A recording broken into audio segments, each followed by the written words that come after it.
On the other Yeah. hand, like Trump is doing a lot of things like destabilize not just America's power as like the sole power in the world, but is also really shaking things up here. And if the ACP's position really is that like eventually a constitutional crisis will arise out of America,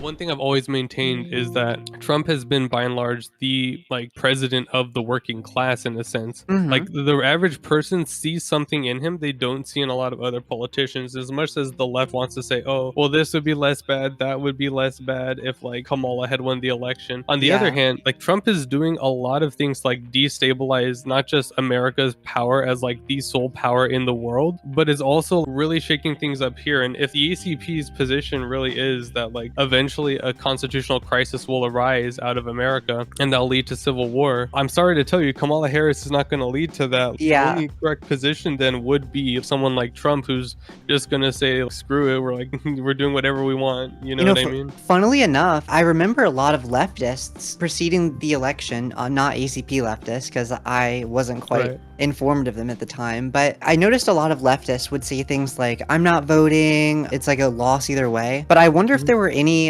modern leftists in America that chose to vote for Donald Trump for that reason. For the reason that he's this like chaotic force, he's a destabilizer, he will create the groundwork for future communist material conditions. It'd be really interesting to hear if that was like a case that happened. Yeah, but just to clarify, ACP doesn't actually really support Trump per se. They're not really pro-Trump, they're not pro-Republican or pro-Democrat. They really directly oppose the two-party system. In general, like they don't really ascribe like value to like anyone outside of like some people they've run in like local seats for smaller elections and stuff. I do want to specify they're not really pro-MAGA, pro-Trump. In fact, I would be very surprised if like most of them even vote. Like Haas in like a few debates like a while ago prior to MAGA communism even had said like he doesn't vote, so that's not really like too surprising in that regard. The kind of electoral politics is kind of like secondary, and it's more just like a way of kind of writing it out and whatever like the people in power are going to do to affect what they're trying to do.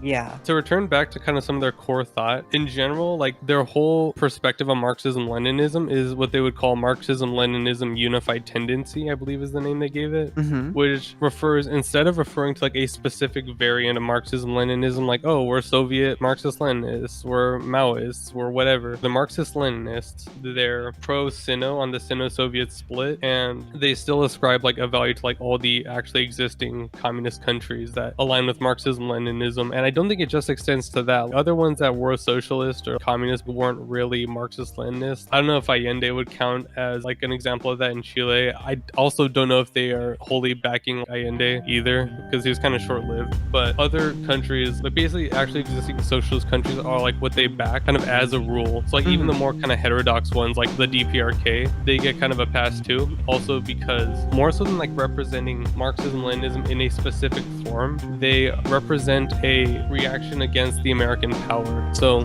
that a lot of that and their views on geopolitics comes from Dugin, and they get a lot of from like the left for talking about Dugin and being in somewhat of a way like pro-Dugin. Who is Dugin? Like what's his deal?